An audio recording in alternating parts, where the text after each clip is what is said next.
Well, good early, late morning, friends.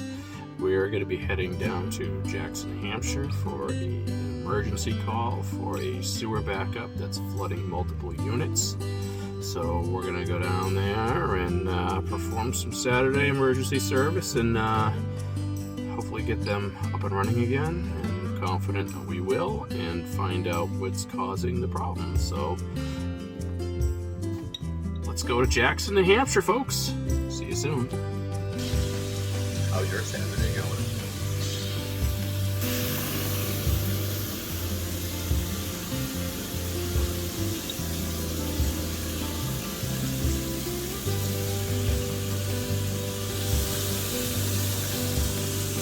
We keep New Hampshire flowing. Bet you wish you had a smell-a-phone. Fresh nuggets all over the floor. Just prior to us being here.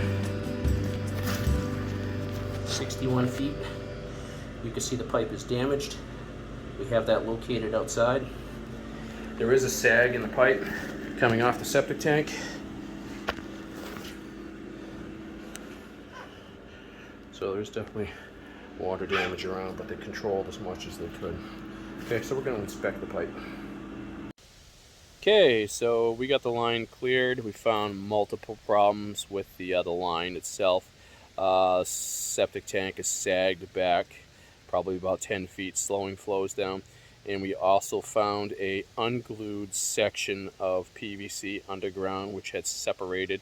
So we noted that for the owners of the condo association so they can go ahead and make repairs. We also marked the pipe so they know exactly where it is, how deep it is, and basically what they're digging up and what they're getting into. So we recommended a local excavation company that will go in there and take care of the problems, get them completely fixed, have them install some outside cleanouts because the place was flooded upon arrival.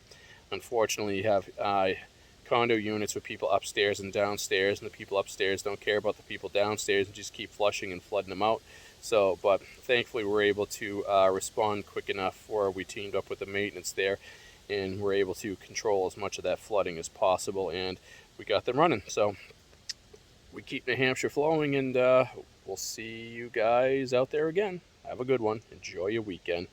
Aww. We keep New Hampshire flowing.